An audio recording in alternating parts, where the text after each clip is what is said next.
You kind of already seems had in mind that it's going to be another app for productivity, and then you went and figured out who to target, which is business approach. It's not really the UX approach, if you ask me. Business is going to come to you and say, I want an app. You ultimately want to understand very deeply who are using and how they're using, because in the end, the app might not be the right solution, and I can guarantee that it's not.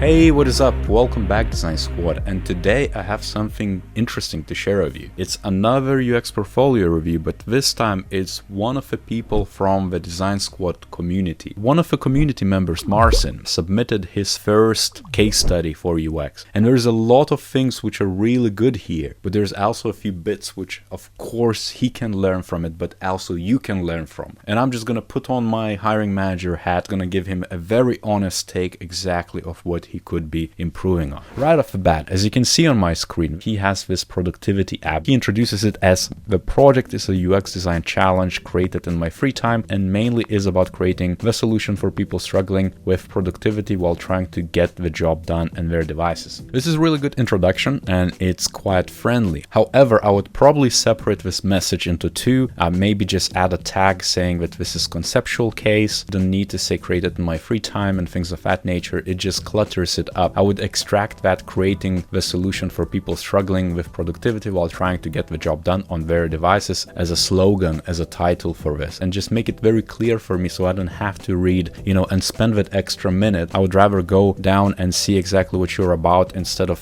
trying to read into it. And you then present the actual outcomes. And so the duration of it is 2 months, deliverables, website, mobile app, role, UX designer, use tools. Tools are quite redundant. They don't really matter that much. You can just list out the tools in your resume and that's going to be fair enough. Role, UX designer, I would be a bit more explicit exactly what was your responsibility instead of the role. And the deliverables, website and mobile app, you didn't really code the website or mobile app, so it would be good to list out what are the deliverables of the UX. Is it personas, journey maps, experience maps of any sort, any scenario mapping, flows, site maps, mock-ups, let's say, I guess, which is the end of it. Just list that out. You can say that maybe the solution is the website mobile app. And of course, you don't have to limit yourself. You can just list out all of them if you want to, if you think that adds clarity to me as a hiring manager. And when you list out the goal, create a digital environment where people can feel free to do their work and don't worry about distracting messages. As many of the reviews I did before, what's the business gain? Preface it with more background information.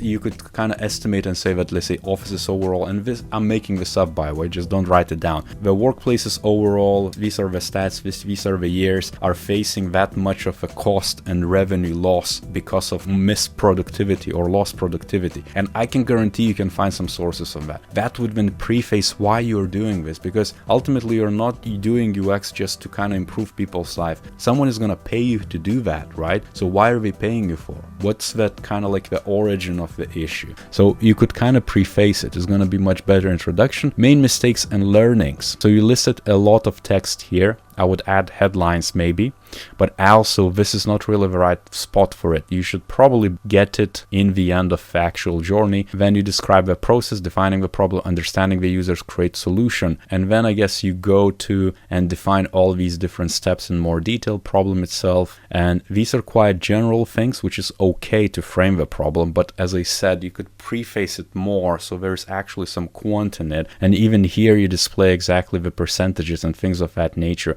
You could draw some conclusions and preface it that way, and you identify some issues, which is quite good, so I can immediately see what it is. And then you have insights, you kind of map it out so it's easier for me to understand distractions, procrastinations, being unproductive. And then you had some questions, and then you went directly into the competitive analysis. And I think this is way too early for that. The competitive analysis for a specific tool, which is basically these are note-taking apps or to-do lists or productivity apps, to me it's way too early, because you need to go through the actual people's insights, the experience mapping, understanding what their day-to-day looks like, what tools they use, and that would form your competitive analysis. This is too quick, I think, to jump immediately and say, oh, these are all the apps, so I'm gonna make an app? How did you know that the actual digital tool is the right thing to do first and foremost? Perhaps that they're being unproductive and all these different distractions are not actually going to be solved by a digital touch point. And I would doubt if they would, to be honest. I also have some sort of different ways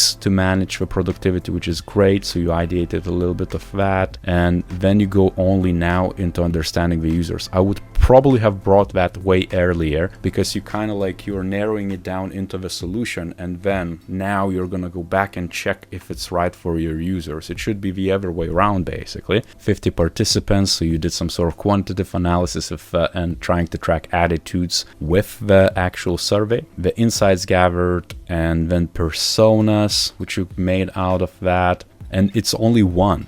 And this is where I would be like, why is it only one? If I go back to all your different bits you listed before, there was British adults, college students, young people. This outlines one person, right? It outlines one archetype of, let's say, someone who is unproductive. But there's just going to be so many other archetypes you need to bring in so that the story is actually complete. The format of the actual persona is great, but I doubt that you captured enough with just one persona. The problem is way too big of that unproductivity to just capture with one. There would be several, and then you have to be choosy who you want to target. And then you did some user needs, user stories. It's good that you illustrated what you did, but you could actually just mention it as a tagline. The only thing what's good about it is that you kind of indicate how you transfer your insights into the features, I guess. And then you kind of did unmoderated usability testing. You did some task analysis, which is great. You quantified it, which is really good. I don't know how much of it is accurate, faux, or rightful, because it would take too long to kind of investigate. And after testing, you made some changes, I guess. I like that you guide me through the flow, what you did, so that illustrated and easy for me to kind of grasp exactly what the outcomes were. This is where the conclusion should be expanded, because you kind of hint at it. You're quite expressive in other bits, but not really what changes you made and why.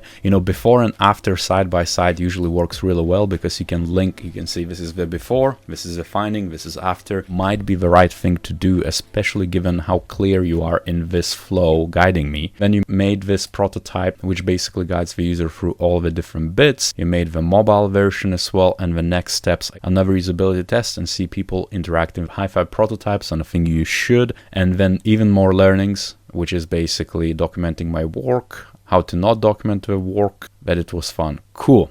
Right. So a few bits which are missing here: the user types, understanding the users deeply. So user research and qualitative, you should have followed up that survey with much more deep dive into day-to-days. What I always like to see in a portfolio is deeper experience maps, because then it allows me to quickly see that you actually went through and understood what the users face. The personas are great, but you also need to be careful that you capture the right segments and you focus on the right people, and then you user test with the exactly same people. One person, which by the way I didn't pick up, how did you test? Okay, 7 participants. Were they from the same persona? Did they specifically represent that persona, or was your persona so generic that you could just capture people? This is gonna be something that I would be like, is this actually right? And the structure obviously would need to be adjusted, because the competitive analysis happened way too quick. You kind of already had in mind that it's gonna be another app for productivity, and then you went and figured out who to target, which is business approach. It's not really the UX approach, if you ask me. Business is gonna come to you and say, I want an app. You ultimately want to understand very deeply who are using and how they're using, because in the end the app might not be the right solution, and I can guarantee that it's not, since there's just so many tools, unless you specifically want to compete and make yet another